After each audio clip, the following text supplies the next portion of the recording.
Good morning, good afternoon, good evening. You're listening to the Thai Expat Daily Show. I'm your host Kira Mack and thanks for tuning in. Don't forget to like this video if you're watching us on YouTube and please do subscribe. We are also available on Apple Podcasts, Spotify, Amazon Music and a host of other podcast players. The Thai Expat Show is sponsored by ThailandBuySell.com. ThailandBuySell.com is a new classified ads website where you can place ads free of charge and shop. Ads can be placed in both Thai and English languages and it's a very easy site to navigate. Visit ThailandBuySell.com today and sign up for free. Now that's all done, let's jump into today's show.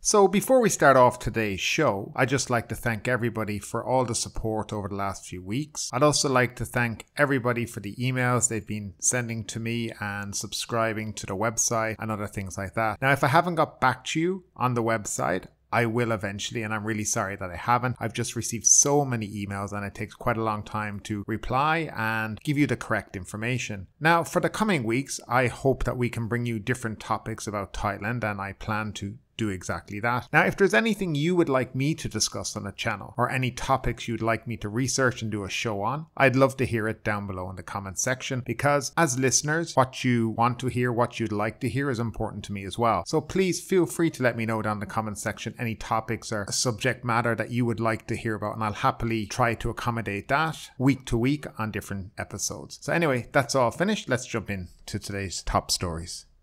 And we'll start off with our first story of the day. Singapore, Malaysia to allow quarantine-free travel between both countries. Singapore and Malaysia will allow quarantine-free entry for fully vaccinated travellers flying between Changi Airport and Kuala Lumpur International Airport, one of the world's busiest air routes. Starting November 29th, eligible travellers between the neighbouring countries will be able to avoid quarantine or isolating at home by completing COVID-19 tests, according to a joint statement by the nation's Prime Minister on Monday. Singapore and Malaysia enjoy deep, warm and multifaceted relations, said the Prime Minister of Singapore. This will help revive our economies, restore our people-to-people ties and strengthen our bilateral relationships. There are also plans to reopen land borders in the near future, they said. Singapore accounts for the biggest chunk of Malaysia's international tourists, with about 10 million arrivals in 2019, according to the Ministry of Tourism, Arts and Culture. Malaysia arrivals slumped to 1.5 million in 2020. Singapore tourists also bring in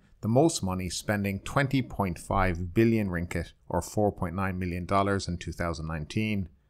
Singapore has recently opened the so-called vaccinated travel lanes or VTL with several countries including the US, UK and Germany. The city-state started allowing quarantine-free entry for visitors from Australia and Switzerland on Monday, when it also announced it would include Finland and Sweden from November 29. Monday's agreement is a first vaccinated travel lane for Malaysia, which only last month lifted a ban on interstate trips. The country plans to reopen to foreign visitors in stages starting on November 15th with a pilot international tourism bubble in Langkawi. Malaysia is also in talks with Australia about reopening. State news agency Bernama reported on the weekend, citing Foreign Minister Datuk Abdullah. The VTLs will allow travel as our two countries gradually reopen our borders responsibly by balancing the need to recover our economies while ensuring safety and health of our people from COVID-19. That was from the Malaysian Prime Minister. Now, a little bit of good news definitely between Singapore and Malaysia. I think it's only a matter of time before something like that will open up between probably Singapore and Thailand. Thailand will need to get higher up there on the vaccinated list, but I think it is a matter of time before that will happen. If we look around the world right now, Southeast Asian countries seem to be the most cautious in relation to opening. Not 100% sure why, but it does seem that they're very, very cautious, that they seem to want to work around these travel lanes and these sandboxes and test and go schemes rather than what you see in Europe and America and other parts of the world where they've decided just to reopen and kind of get on with life, even though you do see increases in COVID in Europe and America and other parts of the world. But I think at some point we are going to have to make that decision on what we want to do. Do you want to continue to be held back in fear of COVID, or do we need to start to move forward and move on with our lives? Because I think if it keeps going this way, it could be 2 or 3 years and we'll wake up and we're still in this same situation. And I don't think that would be good for anyone, anywhere at this moment in time.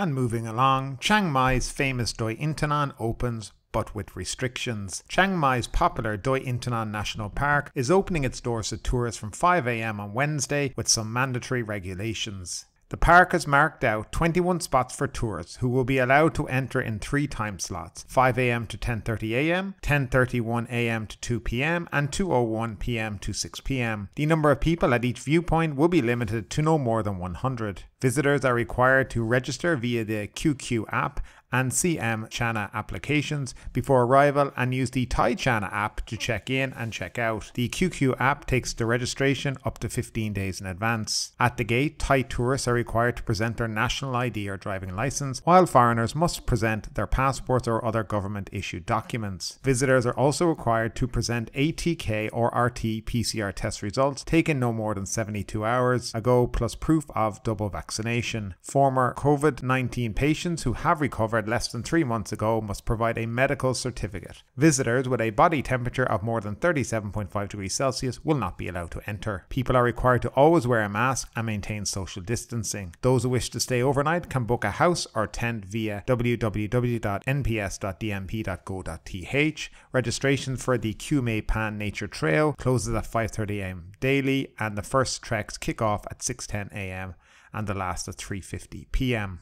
So they are the entry requirements to go to Doi Inthanon. Overly strict and absolutely ridiculous in my opinion. I mean, you can fly for example from Phuket to Chiang Mai and you just need to be double vaxxed or have a test. But to go up a mountain in the fresh air, out in the open, with thousands of kilometers of free space around you, you have to be double vaccinated, you have to have a COVID test, you have to have your temperature taken, and you have to make pre-bookings and scan various apps along the way. Just over the top. And this is the kind of thing that puts tourists off going to places like this. And I'm afraid Doi Inthanon is going to be a very quiet place when you have regulations like this.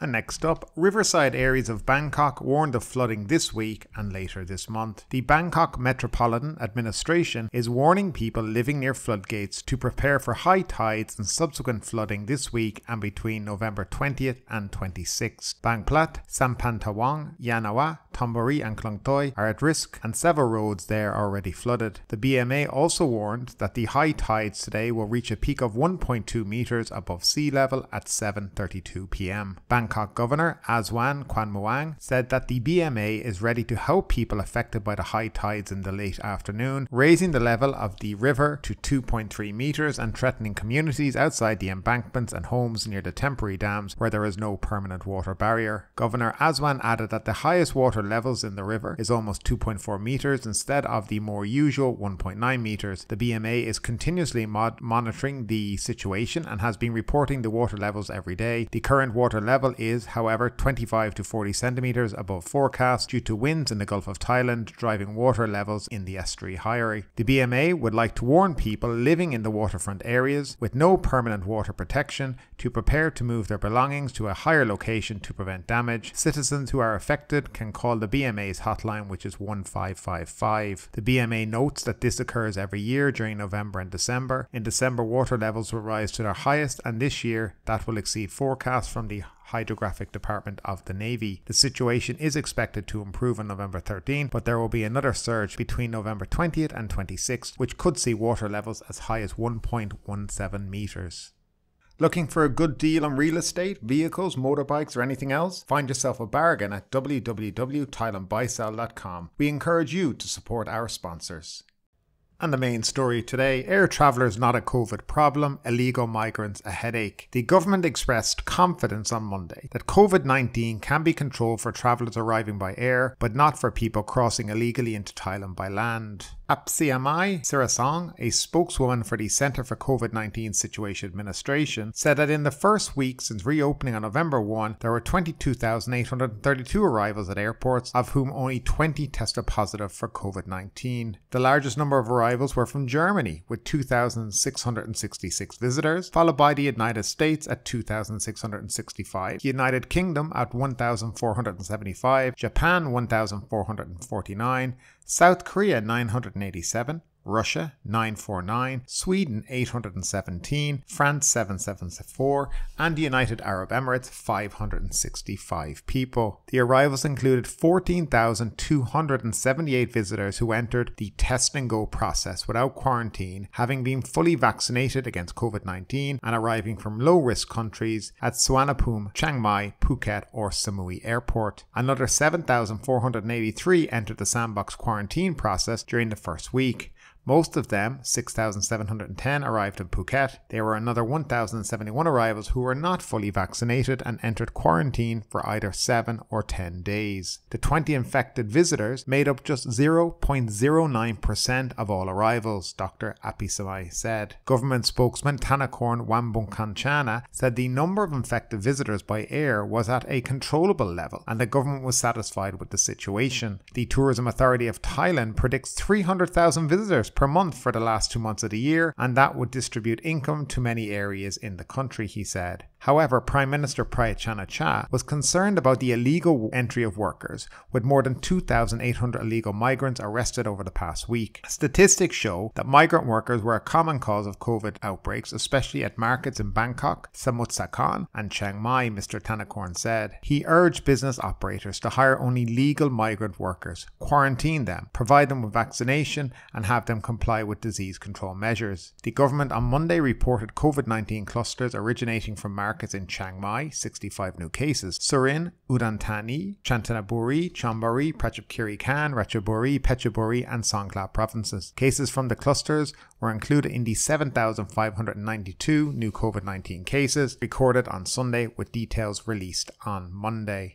So as usual, blaming the migrant workers, and maybe there is cases amongst them, but it's not all their fault. Now, the reason that there is a lot of migrant workers coming over the border is because they're seeking work. Obviously, there's issues in Myanmar with the coup last February, and then people trying to make their way and get out. But there's also people who left Thailand at the beginning of the pandemic, went back home to Myanmar, and now want to come back, but it's not easy for them to come back because many employers don't want to do things legally here. They want to do everything under the table. If you look around the country right now, there's big shortages in construction workers, which generally come from Myanmar, and landscaping, gardening and stuff like that. Huge shortages of staff to do it because, in fairness and in truth, it's normally not a job that Thai people will do. So it's left to the migrant workers, and without migrant workers, things aren't getting done. So these workers know the jobs exist. They're taking the risk trying to cross the border, to get these jobs and obviously make some money and supply and feed their families back home in Myanmar. I think if Thailand wants to get migrant workers here, which they do need, then they should come up with an easy process and something that is not expensive for the employer and for the migrant worker.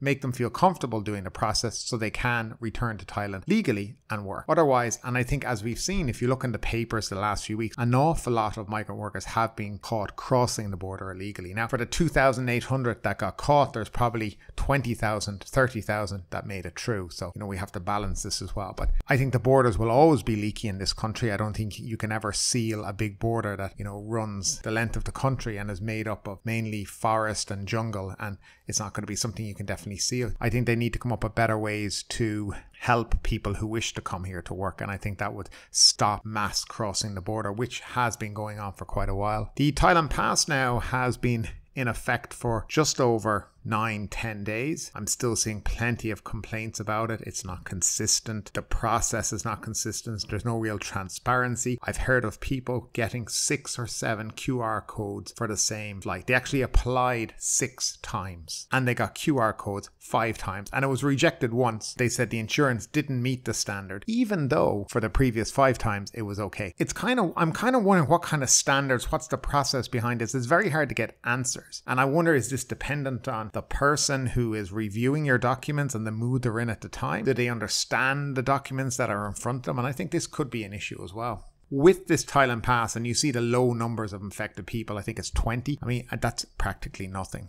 okay, in the grand scheme of things. And I think the government should be using this data to look at reopening country properly on January 1 without this Thailand Pass nonsense. I think we can come up with a system that's simple, where you just show a vaccination certificate. If you want to have the PCR test 72 hours before the person arrives, then fair enough, okay. A lot of countries are still doing this. I think America just stopped doing it. I think you have to be vaccinated vaccinated. Well, I'm not 100% sure. Maybe American listeners out there can tell me what are the entry requirements to your country right now. Is it fully vaccinated? Do you have to have a PCR test beforehand? I'd love to know that. I think it's important that we compare to around the world and what they're doing. But if Thailand still want to go down that route, do a PCR test before arrival, fair enough. Vaccine certificate, okay. But on arrival, that's it. There should be no quarantine in a hotel. There should be no PCR test. There should be no sneaky rapid antigen tests after day 6 or 7, just shoved in on the side and trying to pretend it's all different. I think it all needs to go. I think if they generally, I think in the 4-stage plan, it was the complete reopening on January 1. So we need to be looking at that and hoping that's the way it's going. Do I think they're going to still get rid of the insurance? I think they might keep it. A lot of people say, well, you should have insurance when you go on holidays. Others will say, well, it should be my choice whether I get insured or not. That's up in the air. But I think the Thai government may keep that insurance requirement. Personally, the PCR on arrival should be scratched completely. Get rid of it and allow people to start to return to a normal sense of travel. I think vaccination certificate is going to be mandatory for a long time. I saw a post today about a certain immigration office now segregating people when they're going in. Vaccinated on the left, non-vaccinated on the right. For expats here in the country, you're soon going to see the renewal of visas and extension of work permits having to have a COVID-19 vaccination certificate for that renewal as well. I can see that coming in along the line. Most people I've spoken to about this agree. This seems to be the avenue the immigration and government will be going in the future. So if you haven't got your vaccination for some reason and you probably want to stay in the country, you're probably more than likely going to have to get one to be able to do that in the future. Now, that's just me speculating right now, but based on things that I've seen and people talking, it looks like that'll be coming down the line too. And I think the government have shown that they like to have expats, foreigners here jumping through hoops, and this would be one more thing they could add to make us jump that little bit higher. I can see that definitely coming in. The Thailand Pass, has it been a success or not? Personally, I don't think so. I think it went completely haywire. The website wasn't correct when starting. There's many issues. And I think every listener here, and I guarantee today, there's still people commenting on this going, I'm waiting 6-7 days still for my QR code. I call, nobody answers. And I think that's going to be going on for a while. You're dependent on people. If you don't have perfect documents, you're depending on people, as far as I can tell, in embassies approving your stuff. And when you're dealing with an embassy staff, it's a toss of a coin when it comes to it. Anyway, if you've any stories out there in relation to your Thailand Pass, if you're still waiting, the whole process, how did you find it? What do you think the future of travel to Thailand should be? I'd love to know all about it down in the comment section. And next up, government promises to fix Thailand Pass following tourist complaints. The government said it's urgently looking into glitches and delays that affect the online registration system for entering Thailand during the tourist reopening phase. A government spokesman acknowledged that there has been numerous complaints from Thais and foreigners over the functions of the Thailand Pass system since its launch a week ago. A number of users have complained about delays in receiving the QR code required for travel into Thailand, while others say they never received it at all or the website simply crashed during their sessions. PM Prayat Chan-o-cha himself has instructed all relevant authorities to find solutions for the technical errors, according to the government spokesperson Thanakorn Wambungkanchana. Thanakorn told reporters there are a number of reasons behind the issues people are reporting with Thailand Pass. He said some travellers have experienced delays receiving their QR codes because the system had difficulty deciphering the proof of vaccination provided, meaning it needs to be manually checked, which slows down the process. In other cases, travellers had booked their first night in a hotel that is not linked to a hospital offering PCR testing, Thanakorn said. The spokesman said the Ministry of Foreign Affairs is now coordinating with the Digital Government Development Agency and the Department of Disease Control to fix the delays and errors experienced by the users. More than 20,000 travellers have flown into Thailand so far since the reopening officially began on November 1, according to government figures.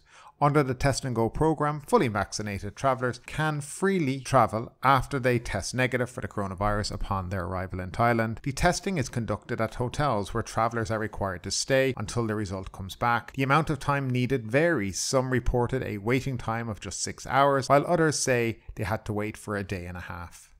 And finally, the Phuket news. Keep your guard up, says Governor. While the number of tourists coming to Phuket has increased of late, Governor Narongwon has urged residents across the island to maintain diligence to ensure any possible spread of the COVID-19 virus is minimised.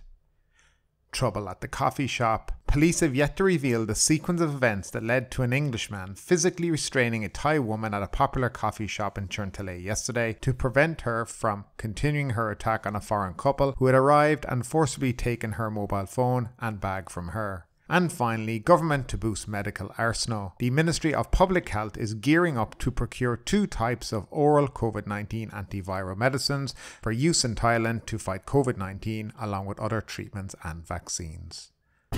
But ultimately, with this story or anything else that stood out to you today, I'd love to know your thoughts in those comments down below, because yes, this is a news show, but it's also a conversation. Now keep that conversation going. Make sure you like the video, subscribe to the channel, share the video, and all that good stuff that does help that YouTube algorithm. Now before we go, if you have something to sell on www.thailandbuysell.com, it's free to place a classified advertisement, so why not head over there, sign up straight away. It's the perfect place to sell, whether you're an individual or a business. That's www.thailandbuysell.com. But ultimately, my name is Kieran Mack. You've been listening to the Thai Expat Daily Show, and we'll see you next time.